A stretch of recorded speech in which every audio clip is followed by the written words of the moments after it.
everyone, and welcome to the Good Bloke, Not Woke podcast, where we explore healthy masculinity from many perspectives.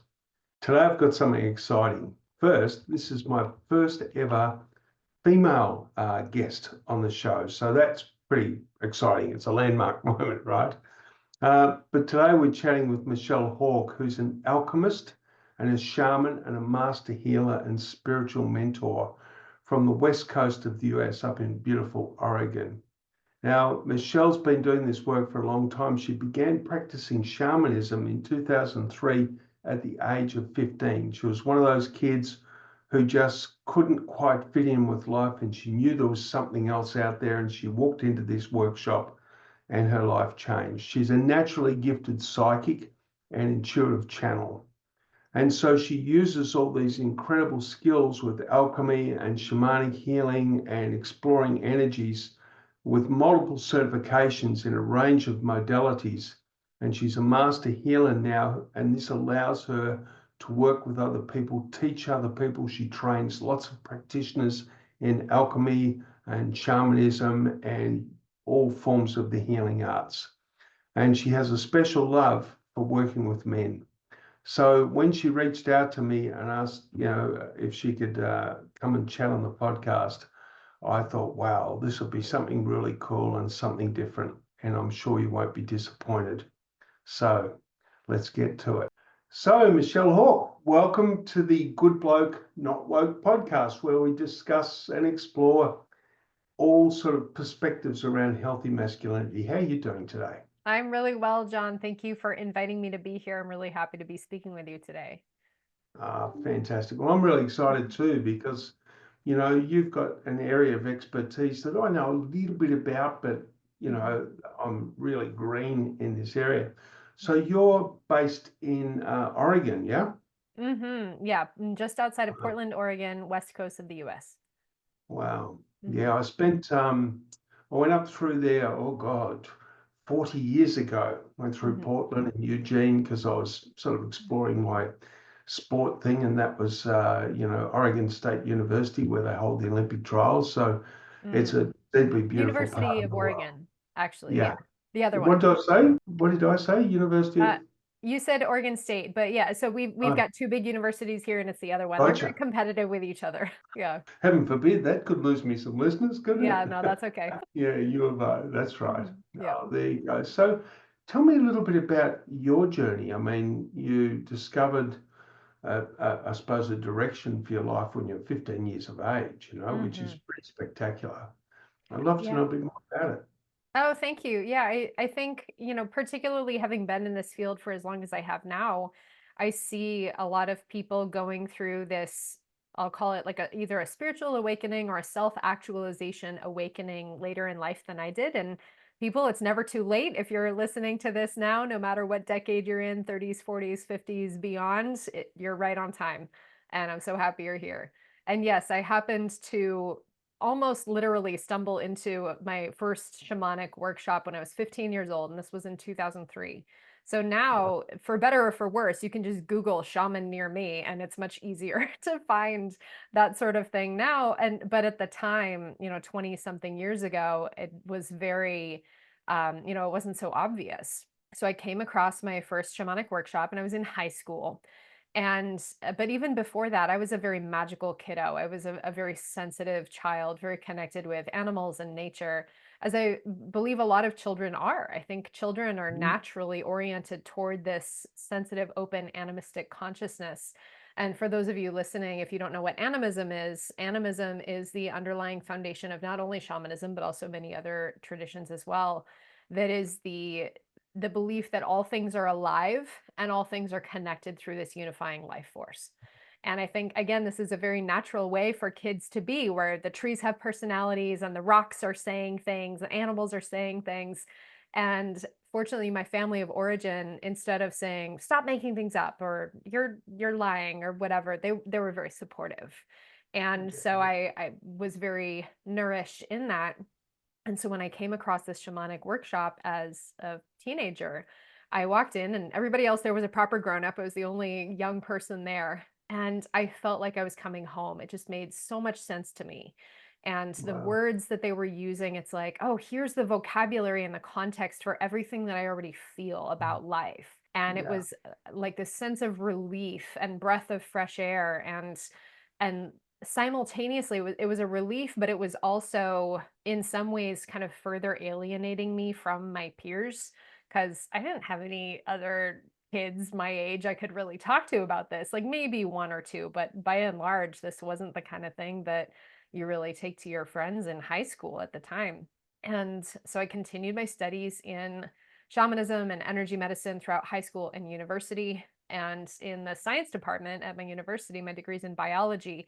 So here I was alongside my pre-med classmates studying energy medicine and like talking about consciousness and meditation and shamanism. And here they are looking at me like I'm crazy, like, Michelle, what are you doing? But for me, science and spirituality have always felt like two different systems of investigating the same cosmic truths about life. And Yeah. who are we? Why are we here? What is life? What is the nature of consciousness? What is the nature of the world? And for Yeah. me, shamanism and science both do that. And so I love approaching them together. Yeah, that's such a cool answer because it's all curiosity and exploration, right? Yeah. You know, it's like, it's when things happen in life, you can either resist them and feel like they're happening to you, or you've got an opportunity to get curious about it and explore it and think, what is this? Why is this happening now? Yeah. There's so many things at work that we don't really know about. Yeah. I'm wondering, I've studied a little bit in shamanism, and a lot of people think, oh, it's poppycock, or they tend to relate it to American Indian because that's where it got the most sort of, I suppose, broadcast through Hollywood and those sorts of things. But Mhm. I learned years ago that so much of the wisdom and the techniques and the practices of shamans in North America were the same as the ones in outback Australia and up in Siberia and Africa. And it was like there was this common thread of all these shamans all over the globe who were sort of delving into the same areas and exploring the same sorts of, I suppose, exploring from the same sort of fundamental base. I Yeah. mean, that adds so much credibility to the practice. Yeah, John, I think you're really touching upon a hugely important piece there that is coupled Mm. with a very frequent misconception about shamanism. So I Mm. live here in the US, and people often associate, like you said, the word shaman and shamanic practice with Native American people. But Mm. the term shamanism is actually an umbrella term that comes from an indigenous word, but the word shaman was made up by white anthropologists to Mm. describe this practice that they were seeing among indigenous people all over the world. So you're totally Yeah, right. There are, shamanic practices ubiquitous to indigenous people all over the planet. And while the yeah, particularities and the immediate context of that practice is naturally going to differ according to the environment and the ecosystem that these different communities live in, there are massive parallels and things in common between all of these different practices. And the yeah. lineages that I hold, that I've been initiated into, primarily the main one comes from what is now Hungary. And then I've also studied Celtic shamanism, so two European lineages, and I've studied and practiced with both North American and South American indigenous teachers as Well, well. So I have wow. a multi-lineage shamanic practice from multiple places across the globe. And yes, you're totally right. Like, shamanism is everywhere. It's not just Native American people. It's so funny, isn't it? It's like, I mean, there's a couple of things I could say to that. I mean, science itself has given us the revelation that an atom is like 0.0000001% solid matter. Yeah. And even now they're questioning whether the protons and neutrons are actually solid or whether they're made up of even, smaller matter. But a huge percentage, like a monstrous percentage of an atom is basically blank space, for want of a better definition. And Yeah. so we're comprised of atoms just as trees and rocks and the air. And, so that space that permeates everything, it's like I had a powerful experience of that doing a process a few years ago on an avatar course where I got to a point where I landed in a space where I was no longer connecting with the objects, but I was connecting and identifying with the space that ran between the objects. And I thought, wow, there's so much here that we don't ever touch because our mind doesn't have the capacity to do it. But Yeah. when you then accept that that exists, you start to understand, for example, in the Australian Aboriginals, there's still a lot of Aboriginal people who live out on walkabout. They don't sort of exist in modern communities. And somebody might die, a family member might die on the coast in Western Australia. Within a day, 2 days, all these people appear out of the bush. Now, there's no way that anybody could have communicated with them. They just knew.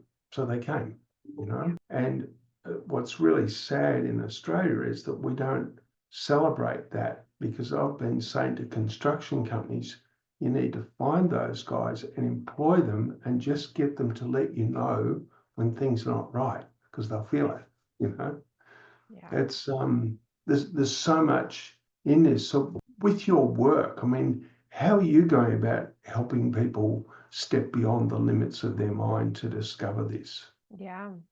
That's a really important awareness about the intuition and the sensitivity and the empathy that allows somebody to have that kind of awareness. And Yeah. we live in the modern Western world. I live in the a modern Western. I'm a modern Western shaman, and it's kind of a Mm, weird world to be in. And I have people come to me who are at various stages in their awakening.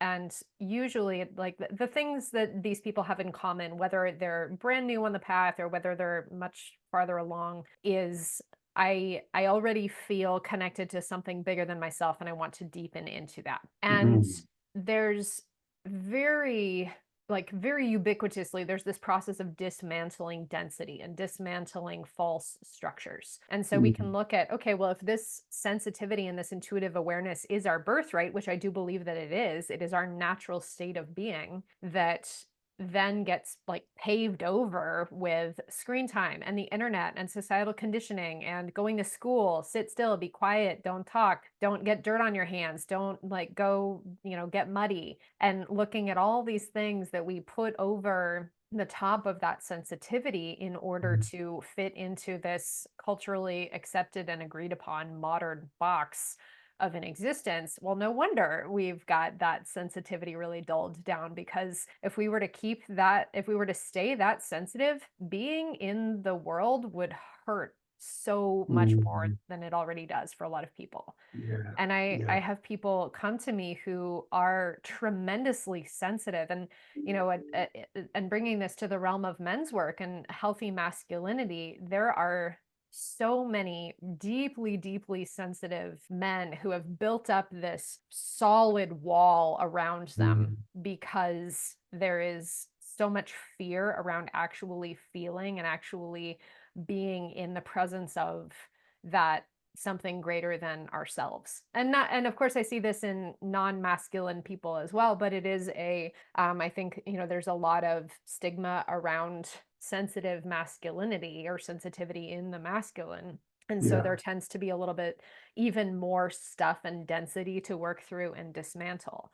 But Yeah. like you're talking about, that intuitive awareness, I do believe it is available to all of us. We just have to figure out how to get the stuff off the top of it, how to clear out the gunk and come into the flowering and the blooming of that kind of awareness. Yeah, yeah, so true. Mhm. It's really interesting. I mean, I did all my work and my awakening through the Avatar Path, which was Mhm. created by Harry Palmer, and very powerful tools. And people who want to dive in and really do the work, that they get the results, And the most difficult part for me in that whole process was on the third day of my first course, learning how to feel again.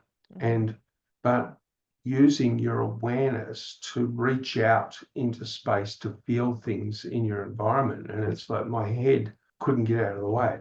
But I'll never forget the moment that it landed. It was such a profound moment. It was shock, Yeah. that I could actually extend my awareness out to feel. And of course, then you start feeling people and that life changes. And I remember being at the Global Wellness Summit in 2015, and Deepak Chopra was on stage talking about various things. And he was saying that now they've actually got medical devices where they can measure this field around people out to about 3 meters, 10 feet, which is, further evidence of it. But coming back to the men, one of the things I encounter a lot, especially among construction workers and those men who do the blue collar jobs, is a lot of them, they need to get out in the bush. They need to get out and fish. They need to get out and hunt because they have to get away from the noise of the world where they can just settle in and just be and connect. And when they've been out there for a couple of days, they come back and they're good again for a while, And it's almost like they're using who they really are as a therapy, to life.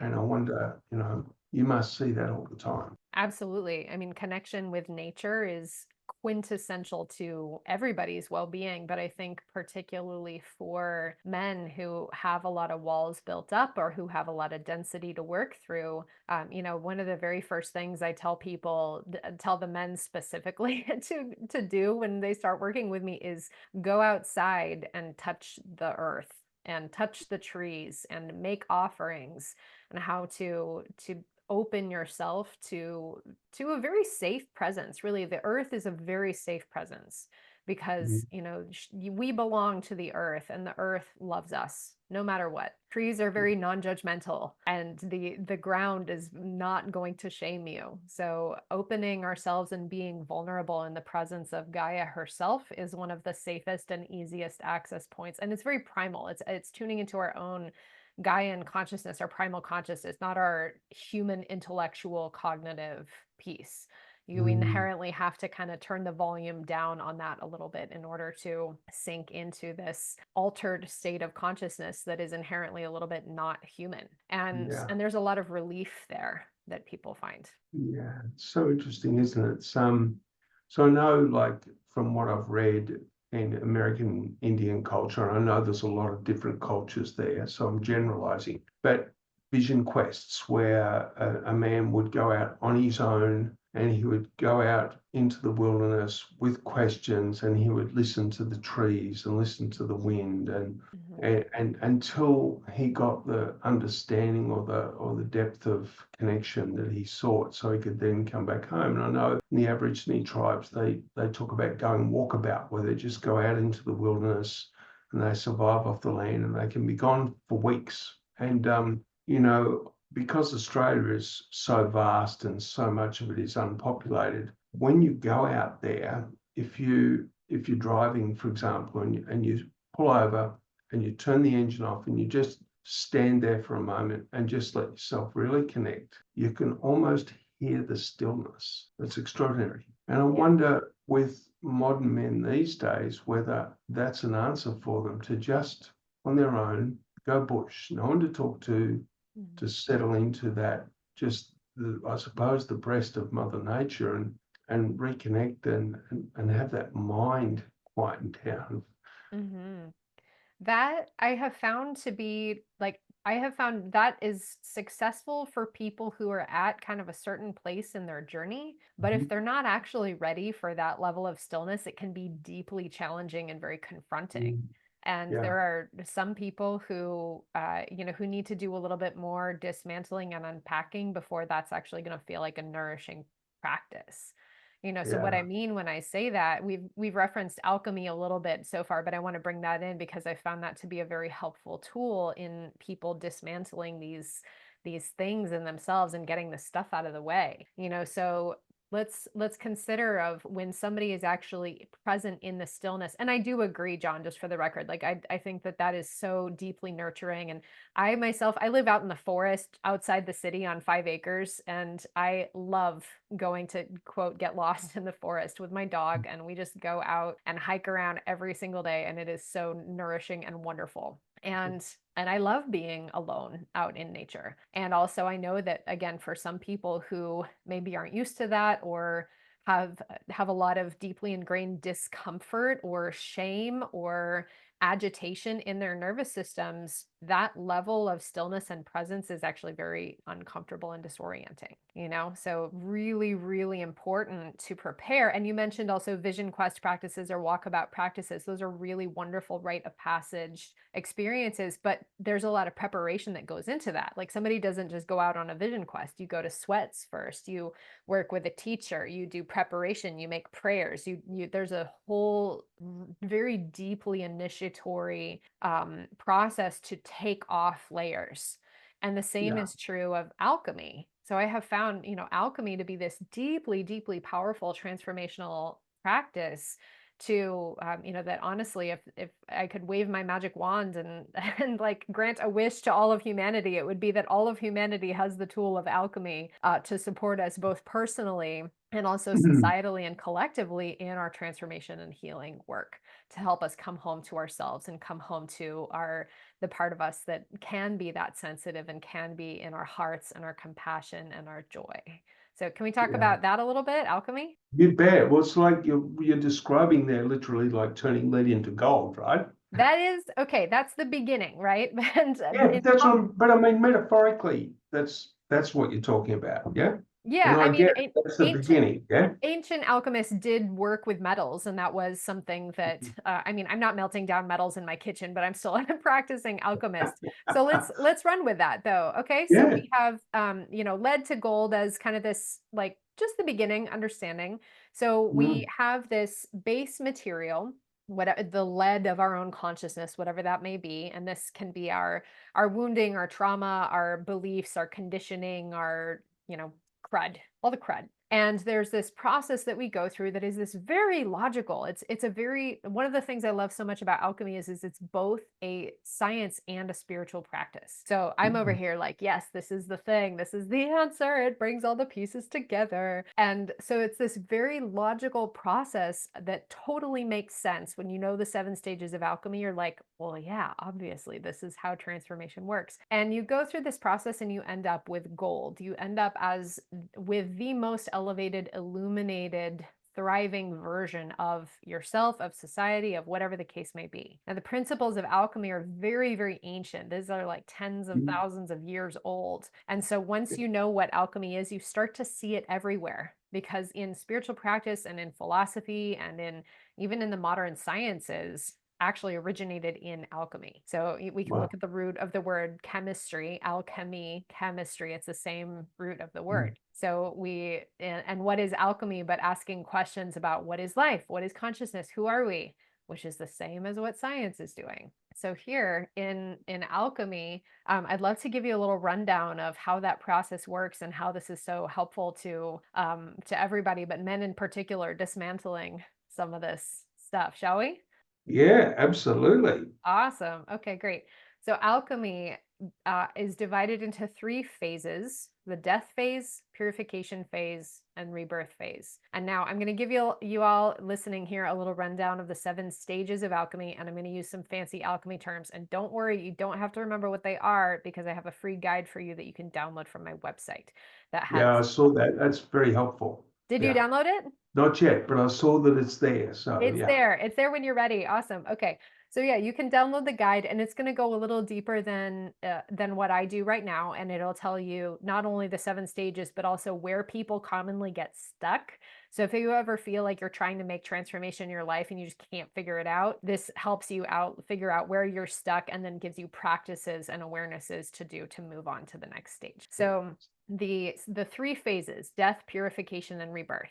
And notice we start with death. We start with that dismantling. So that preparation, like you're talking about for the vision quest, again, we go do sweats, we do prayers, we release everything that might be in the way. And alchemy begins with death. The first stage of alchemy is called calcination. And this is the loss and death of physical structures in our lives. And these can be things that we're either choosing or things that choose us, right? So whether Mhm. you quit your job or you lose your job, those are both calcination type activities. whether you initiate a breakup or you lose a loved one. Those are both losses of physical structures. And even cleaning out your closet can be a calcination activity because you're getting rid of stuff that maybe you don't wear anymore or stuff that doesn't fit either physically or fit your identity of who you are now. So, and I remember I said, you either choose it or it chooses you. Either way, loss and death of physical structures is calcination. And we can, this is again the first stage of alchemy. And a lot of people have resistance even into entering into that because we are naturally loss averse. Well, it Right? requires a bit of vulnerability, yeah? It requires vulnerability and courage, Yeah. and so then Yeah. looking at in men in particular, like, okay, are you, and of course this is true of everybody, but looking at our attachments of, okay, you're in this job that you don't really like and it's kind of crushing your soul a little bit, but you're afraid to let it go because maybe you're not sure you can get another job, or you're not sure that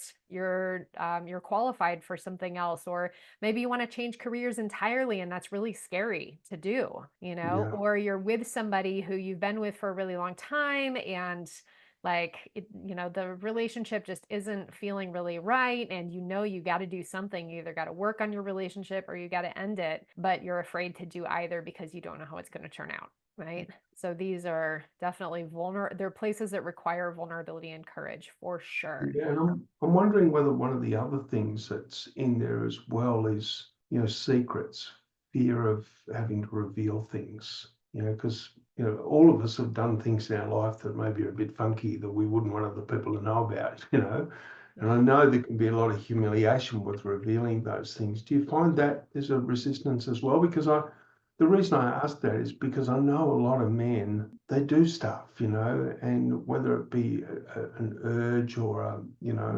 some sort of force that drives them, but they gamble and they lose money and they're perhaps embarrassed about that, so they keep it Yeah. a secret, or they might have been, watching porn or something whilst they're in a relationship and they wouldn't want anyone to know that. And it doesn't mean they're bad people, but these things are secrets, and Yeah. and people tend to lock them up. And I mean, do you find that that's a challenge as well? Absolutely. And that's stage 2 of alchemy. So Right. stage 2 is called dissolution, and it's the loss or death Uh, of energetic and emotional structures. So this Gotcha. is exactly that was a perfect segue, John. I appreciate it. Right. Okay, So cool. great.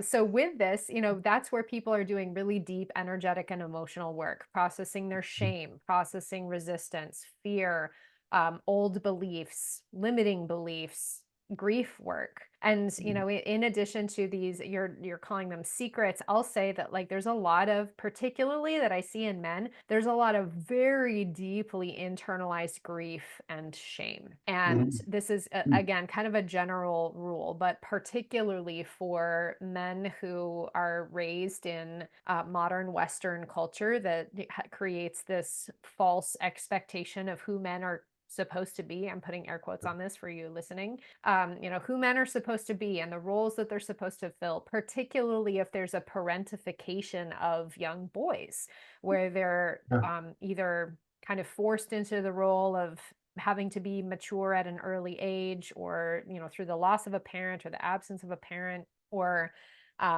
perhaps like their parents not really having the emotional maturity to tend to their innocence, and Mm. so then projecting things upon them. There's this premature parentification, or this parentification where they are forced into this role that is not appropriate for them. And then there's this Mm. internalized sense of shame of, I have to be good enough, I have to take care of my mom, I have to take care of my dad, but also I really just want to like play with my friends, but I'm ashamed of that because I'm Mm. supposed to take care of my family. And Yeah. then and like this not readiness to actually be mature because they're a young boy, because they're supposed to Yeah. be a child. And then Exactly. there's the grief of that too, of mourning their childhood, their lost childhood, or mourning, like, the loss of those parent figures, the loss of their own innocence. So I see that, and of course I'm speaking in kind of general terms, like regardless of, and people's upbringings can look a total variety of different ways and still end up with this shame, grief combination and obligation of, like, I'm supposed to be the man of the family and take care of my family. Yeah. And like all of that is what we work on in dissolution, unpacking all of those Yeah. energetic and emotional structures. And it's really interesting. I'm really glad you sort of exploring that, because I feel that one of the things, and it relates back to what you said before, and I know I battled with it through my path. The more I got into the more advanced work in Avatar and that sort of thing, the thing that I battled was bad dogging myself. Mm, Oh, and punishing myself, and being really harshly judgmental of myself, instead yeah. of just getting curious about what I'd been creating in my consciousness. And when I finally could feel the intentions behind the bad dog so I could let it go, Hmm. then I could get really interested and really curious. And it actually became a much more enjoyable thing to do, you know. Yeah. And I learned from it that it's not my job to criticize myself. That's other people's jobs, you know. Let them To criticize criticize me, you? but I got to be kind to myself, you know. Yeah. And it was such a cool piece. Yeah, I think that you're calling it the bad dogging or self-punishment, self-flagellation, right? Or Mm, self-shaming, all of those.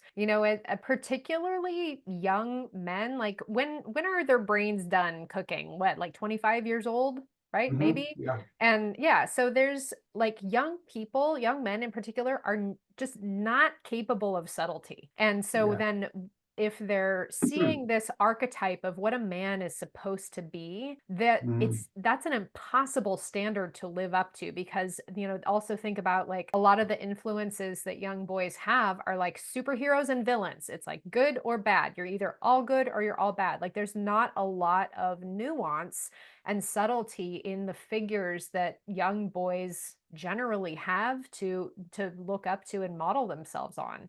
And again, yeah, just children are less capable of understanding nuance. And so yeah, we internalize, and young men internalize these impossible standards of the hero, the hero masculine, which honestly, like the hero's journey is like this hyper individualized, like colonizer, weird identity structure anyway. Like that's a whole other podcast episode on the problems with the hero's journey. But what that ends up doing is creating this impossible standard that young men will inevitably fail, mm, inevitably. And then the shame that results from not living up to this impossible standard, and then the punishment that follows for their yeah, perceived failure. Yeah. yeah. Wow. Yeah. So, So, it's like, I suppose we can fantasize about, the American Indian culture, or any of the indigenous cultures where boys, we think, tend to be mentored a lot more by the men, and they followed a path and that sort mhm. of thing, and they were nurtured and helped to grow and all those sorts of things. But life was not always perfect in those communities either. They would have wars, they would No, disputes, or whatever.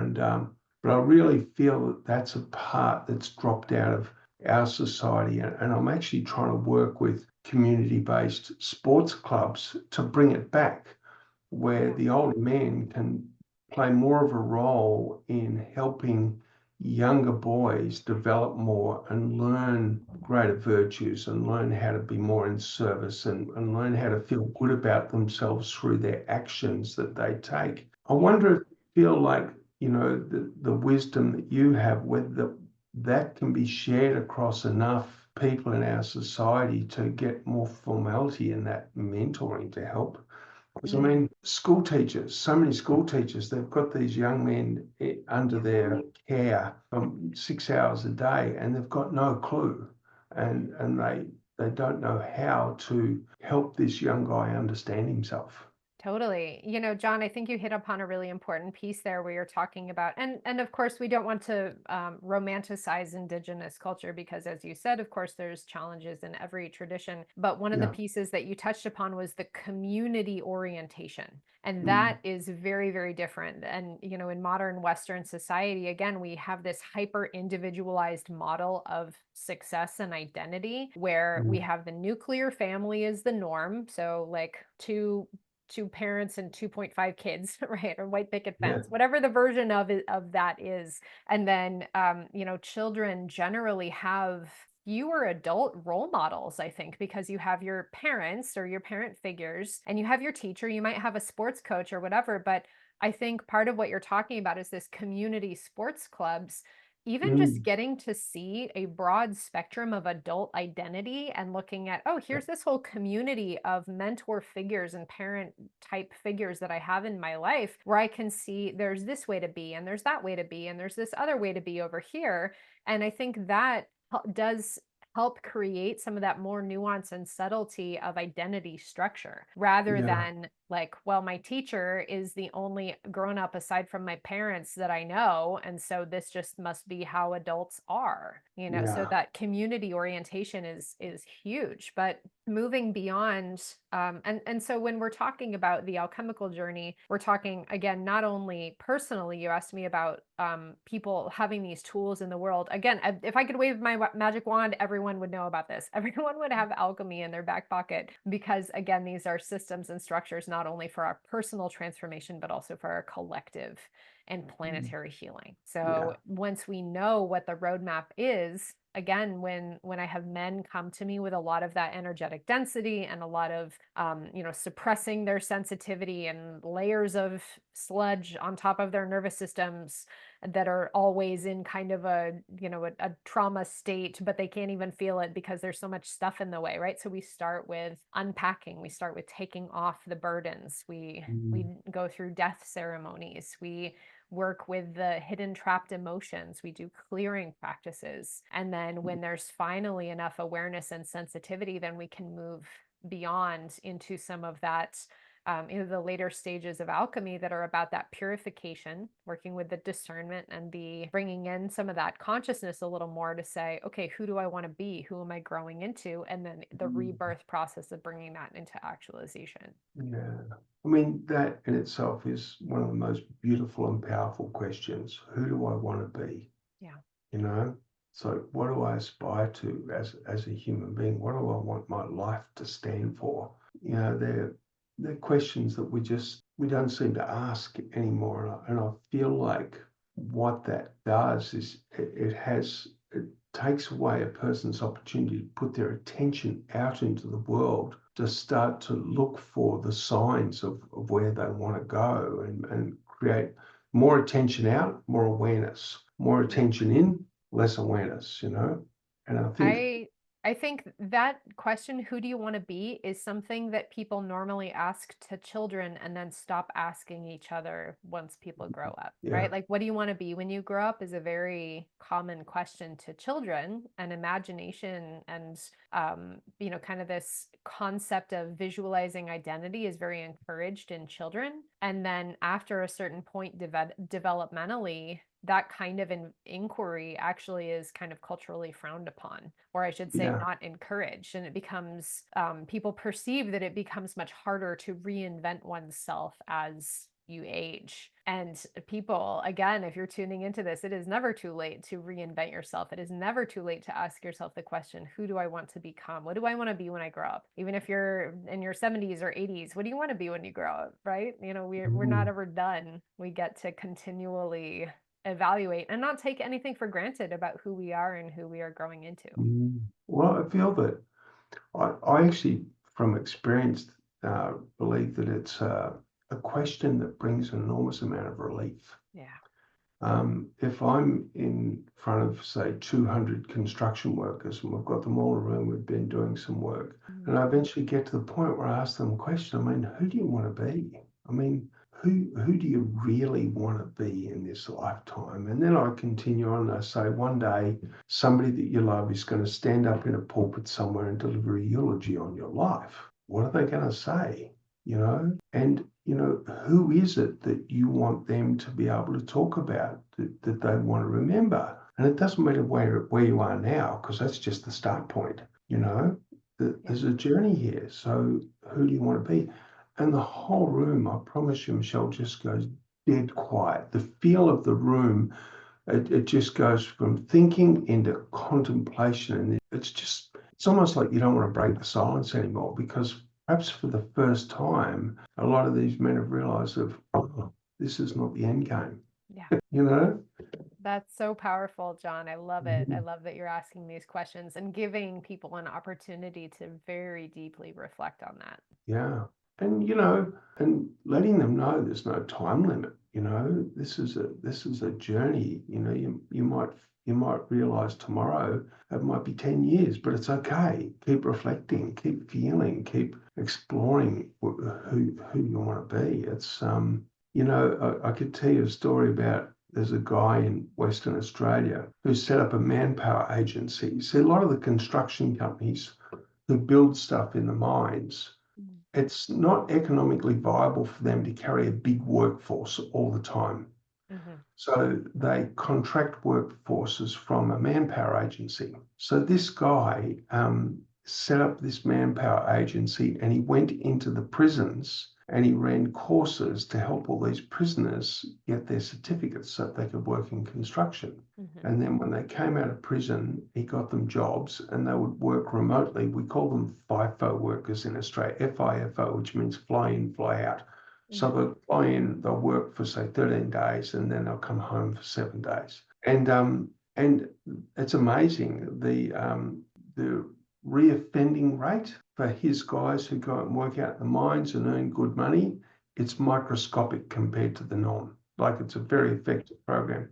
But Wonderful. he's telling me about one guy who did his program in prison. He was a bikie, but not just a bikie. He was like a general. He was like a big player in the bikie industry. What And he is a really, bike? you know, like bikie gangs like Hell's Angels Oh, I and see. Okay, got it. All sorts right. of guys, you know, Uh-huh. and because they're big here in Australia as well. And Yeah. anyway, so he left all that behind. He went out into the mines, and now he's a powerful mentor. He's found his life purpose.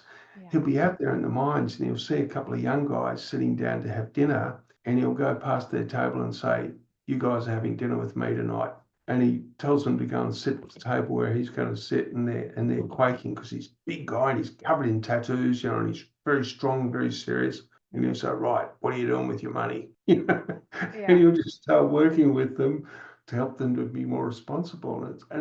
It's just so beautiful that whatever he went through in that time leading up to that, it doesn't matter because now he's doing profound good in the world. You know, he discovered himself.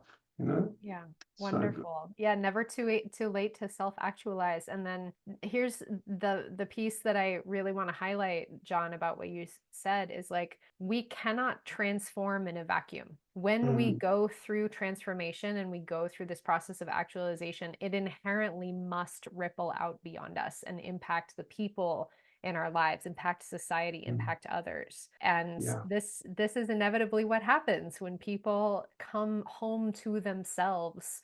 It helps activate that, again, that sensitivity and that generosity and that service. And I yeah, call this to my students, I talk about what I call the I am, we are, all is levels of consciousness. And oftentimes when people enter into a transformational journey, and slash all the time when people enter into a transformational healing journey, it begins with the I am. It begins with mm, me, me, me, me, me. And that, again, that's perfectly normal, perfectly appropriate and healthy because we have to start with ourselves. We start yeah, with our healing, our trauma, our nervous systems, our ideas, our conditioning. But then at a certain point, there's this shift, there's this feeling that kind of mm, similar to what you described about that ability to all of a sudden feel your own energy and your consciousness.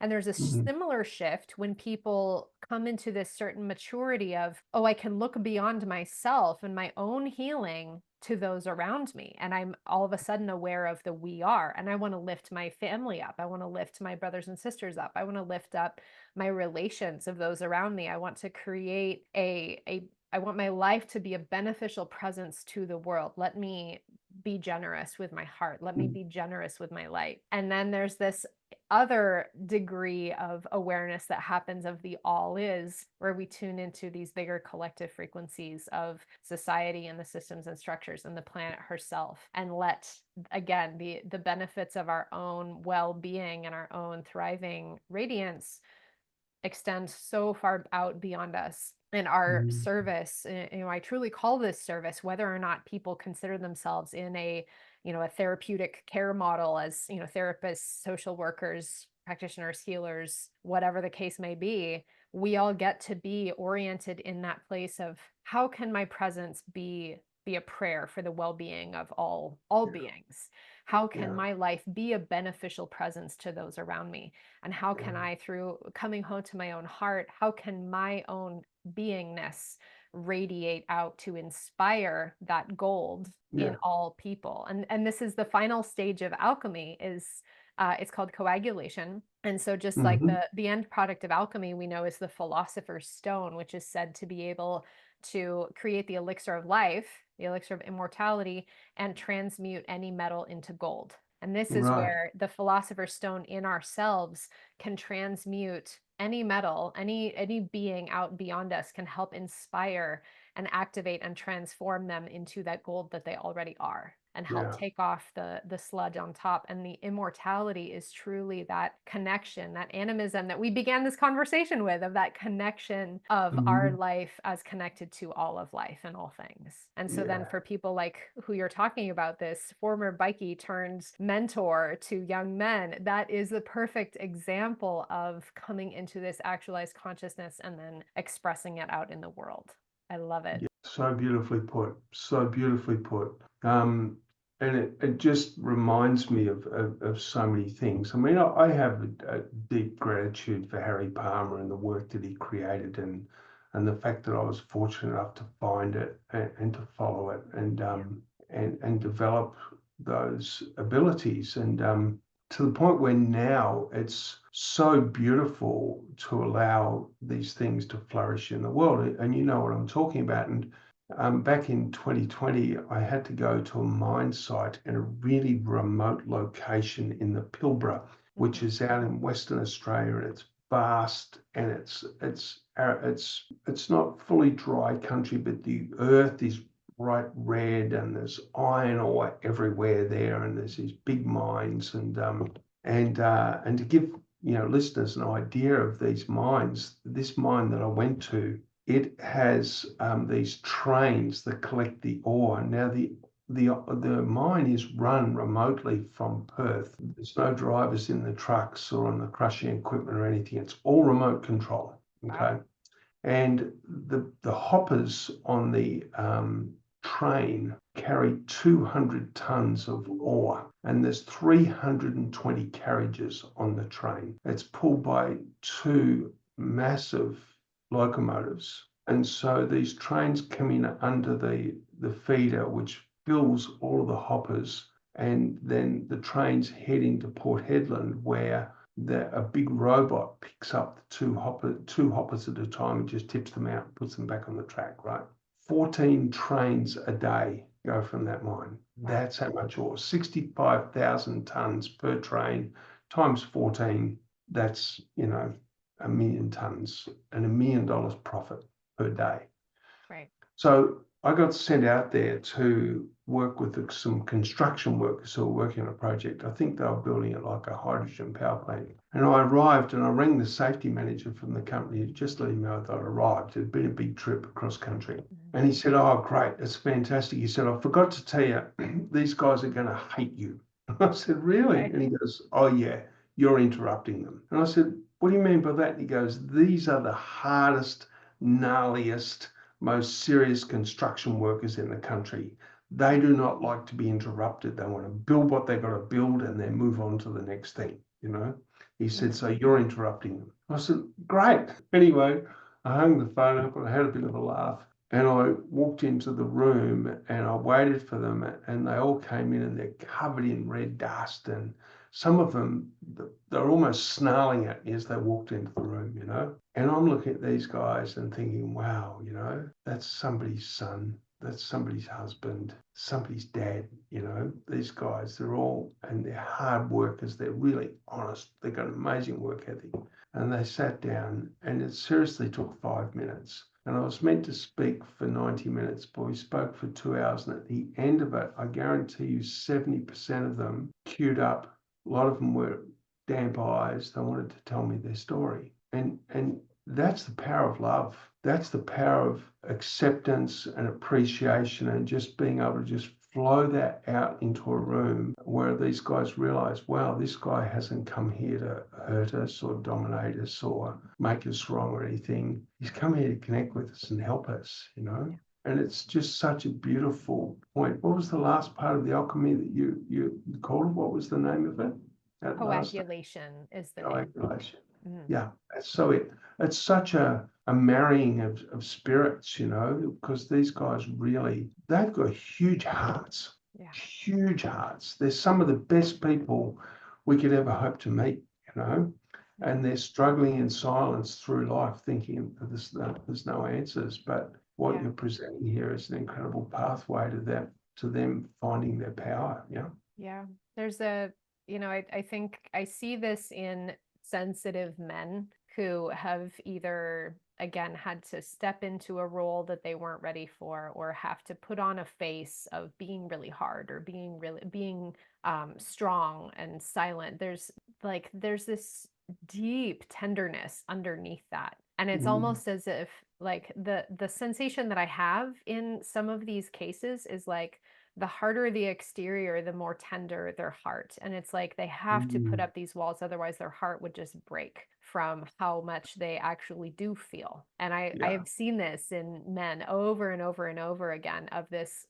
facade. And I see also, as soon as you create a safe space for that tenderness to come out, and you don't rush it, you're patient, you're loving, you're accepting, you're kind, then there is this opening that can happen. And then for men to be able to really consistently embody that, that's where, this deeper process of dismantling comes from, to make, it's one thing to say, oh, I feel really seen in this scenario, this is safe for me, but then I have to go put my armor back on. And I think that's Mm, the case for a lot of men too, where they feel like maybe with their partner, or with a therapist, or with a buddy, or there's some safe place that they have, but then they have to go armor up to go back out into the world. And so yeah. then what that takes to consistently be unarmored is regulating the nervous system and deconditioning out of that impossible to meet expectation that I was talking about earlier. And that is a much Yeah. longer journey, but it is doable. I have definitely seen people go through that and supported people through that, and it is a really epic quest. And then, the end result is so much sweeter because of Yeah. that. Yeah. Yeah. You do great work. Thank you. You too. Yeah. Yeah. It's really cool. It's yeah, because I get what you mean, the men who touch it, but they're still not ready. They're not confident yet to take it into the world because they don't know how other people are going to react. And I fully understand that. And that's the next courageous step. That's where they can step into some form of leadership. Yeah. I was a few years ago, I was watching the rugby league grand final here in Australia. Now, I don't know whether you know much about rugby league. There's two forms of rugby. There's rugby union and rugby league. Rugby union is very common in North America. There's a lot of it. Mhm. Rugby league has two less players on the field, and the rules are different, but the basic elements of the game are the same. And there's a team up in North Queensland in Townsville called the North Queensland Cowboys, and their star player was an Indigenous guy by the name of Jonathan Thurston's. Great player, really good player. Anyway, they were down, and he just weaved his magic, and he pulled that one out of the jaws of defeat, and he won the game off his own boot. It was extraordinary, just a heroic effort, and just this so much class, and rugby league is a very working class sport. So the beer drinking culture is really big, and the stadium was erupting, and it was all very exciting, and people are cheering, and they're drinking, and beers and all that sort of stuff, and they're celebrating, they're giving awards. And the camera panned across from all that and came around, and sitting on the grass on his own with his little daughter in his lap was Jonathan Thurston's. He was right away from all the celebration, and he was just there with his little girl. She had 100% of his attention. And I think it was one of the most beautiful things I've ever seen, because he didn't need all that. Yeah. What he wanted to do was to share it. I'm And I tearing felt, up hearing this story. Yeah, it's yeah. that's And I felt like the media sort of, well, they probably didn't get it, but I just thought, wow. And I look for these powerful moments. And if you bear with me for one more moment, um, in the AFL here, which is Australian rules football, which is played on the MCG there behind me in the picture, there was a team that I actually worked for. I was a high performance manager there 25 years ago. They won 3 premierships, 3 championships, 2017, 2019, 2020. And in the 2020 championship, they played against another great team, and there was a player in the other team who's one of the best players of our time. Very highly celebrated, magical player, very, very fair player. And anyway, his team had lost the grand final, and that would be the last time we'd ever seen him play. And the winning team, Richmond, when they accepted their medals and everything, and they had the big photo in the middle of the ground, they were headed off to run their lap of honour. And one of the senior players said, "Guys, stop. Come in here." And he called them all in. He said, the player that I'm talking about was Gary Ablett. They all call him Gazza. And he said to them all, "This is the last time Gazza's going to walk off the ground." He goes, "We can't let this go." He said, "Put your medals away." So they all put their medals away. And he said, "Let's go and form a guard of honour." And they ran over, and then he went and grabbed one of the senior players from the opposition and said, "Come on, we're going to pay some respect here." So they put their win aside just for a few moments, and this most beautiful photo of these 2 teams lined up with just so much love and respect as Gary Ablett walked with his boots in his hand, barefoot, head down, walked down through them. And I just thought, man, there's some beauty happening inside those football clubs, that players have got that awareness to have that level of respect for what is really, really important. Yeah. I don't know.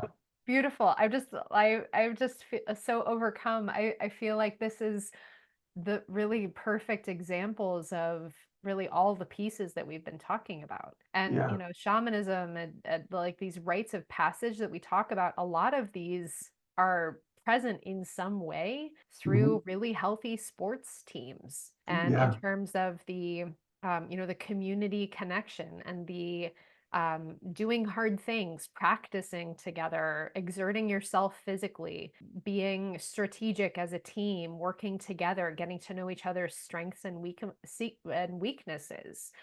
So sports, I think, is one of these places where, and everybody loves a good sports story. My gosh, I love it. Yeah. It's one of these places where I think men in particular can drop into that brotherhood, that connection, that humility and respect, because there is ideally in a healthy sports culture, and of course there are plenty of examples that we have of unhealthy sports culture, but in that community setting, there's so much rich opportunity there for that kind of presence and that sensitivity that you're talking about, for that player to just be in his heart, sitting with his little daughter as this massive celebration is going on. It's that ability to feel and to be open and to drop into their humility and respect for this this legend of a player, and to put their own egos and their win aside for a moment to honor. That is deeply, deeply powerful.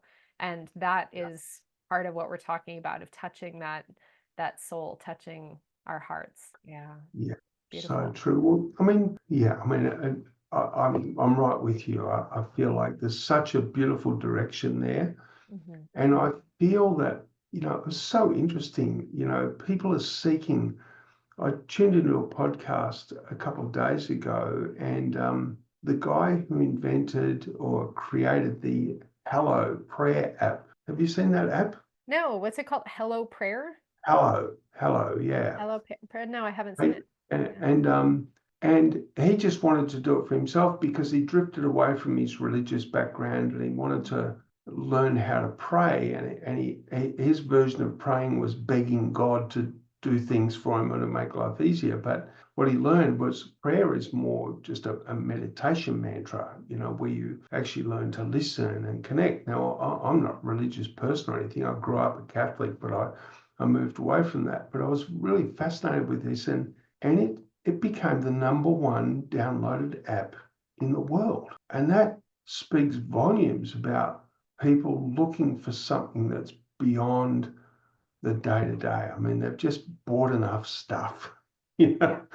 and there's no satisfaction in it. And Yeah. I'm wondering, I mean, that was just a point I wanted to raise because I feel like we're in a time now where there's an opening, and even the fact that the US election, it seems that a lot of people voted not on party lines anymore, but they stood back to look at what was happening and see where my beautiful wife Lassen, she says, a vote is not a Valentine, it's a chess move. But it Mm-hmm. tends to be a Valentine for most people, but it seems there's been a shift there. But what I'm really interested to bring up with you now is with men in relation to women, because my idea of an ideal relationship, and I've had failed relationships where I haven't done this, is I describe it as standing side by side but having each other's back. I'm wondering how many men have really learned how to have their partner's back and I what that takes. would question how many men have learned to stand side by side with their partner. Yeah, good More question. than having the back, because I think they're having their back speaks to this aspect of protection that Mhm. is part of the culturally rewarded expectation of masculinity, of like you protect Yeah, and you care for and you provide for your partner. And I think that that is problematic for both men and women in heteronormative relationships that we're talking about here, but in this this version of masculinity that places men in this role that they have to be a certain way rather than collaborating with their partner mhm, and knowing, yeah, just like we talked about in the whole sports team, like knowing each other's strengths and weaknesses and being able to walk together side by side facing the same direction, like hand in hand we're yeah. walking together. So I think rather than the men leading or, defending or whatever the case may be. So I would argue that question. Mm. Yeah. I think it's a great question. I should define too what I mean by having their back. Yeah. It's Okay. like, for example, if my wife says to me, she articulates a goal to me of what she wants to achieve. Part of my role is to help her remain accountable to herself. And Yeah. I call that having her back, I see. Yeah. instead of making it easy for her to slack off and give up on her goals or that sort of stuff. But sometimes it does mean physical protection. But Yeah. in this modern world, that's not that often, but it is about really, I think having somebody's back is supporting them to become the very best person that they can be, Yeah. and be open for them to do the same for you. Yeah. It's a two-way street. Absolutely. I think that aspect is like doing that requires the ability to see somebody very clearly and Mm, to not only just hear what they're telling you with, okay, this is a goal that I have that I'm holding in mind, and then to be responsive to that articulation, but also to see in this case you're talking about like in partnership, to see your partner very clearly and to hold simultaneously that one eye on who they are now, of who is your partner right now in this moment, who is with all of their strengths and their weaknesses and all of their growth edges, and also to hold for them that vision that they are wanting to grow into, yeah, and to encourage and to cheerlead and to be able to support them, and also, not seeing them for something they're not, but seeing them as they are and mm, supporting them in their growth and actualization. And I think that is really, there's the Bell Hooks book all about love, and she has such a wonderful definition of love in there. And I'm not going to articulate it perfectly because I haven't read it in a little while, but it's love, as she defines it, the willingness to extend oneself, to care for, oh gosh, I'm totally butchering this, but like to take care of someone on every level, like the willingness to extend yourself to care for somebody.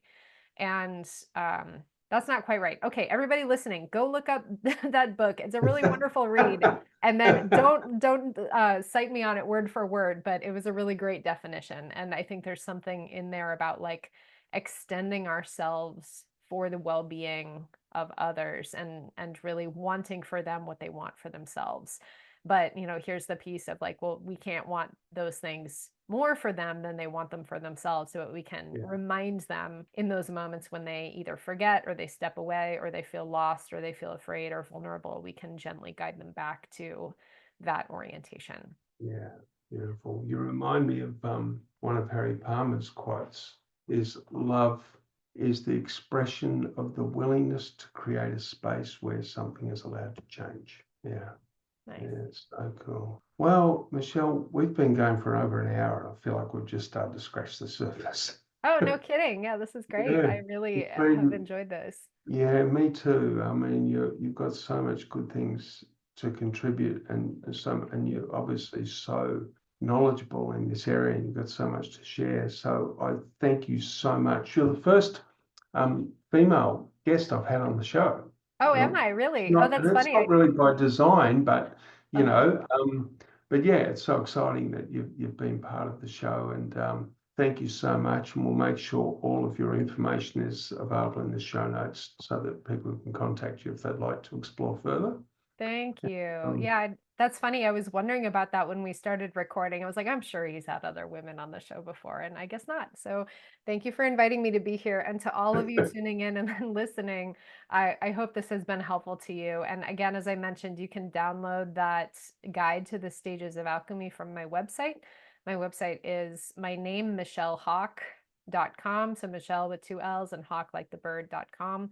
And yeah, all the links will be in the show notes. But even if you don't want to download the guide, feel free to reach out to me. Send me an email if this resonated with you and you liked the episode or you liked what I had to say. I teach. I don't remember if this came up. I don't think this came up, but I developed and teach a 200-hour alchemy certification training course. oh, I don't think we wow. talked about that at all. Wow. I'm glad you Um, mentioned it. yeah. Okay. Oh, So, again, whether you're called to that or not, as you're listening in, this is something that I offer is a deep dive into the mysteries of transformation.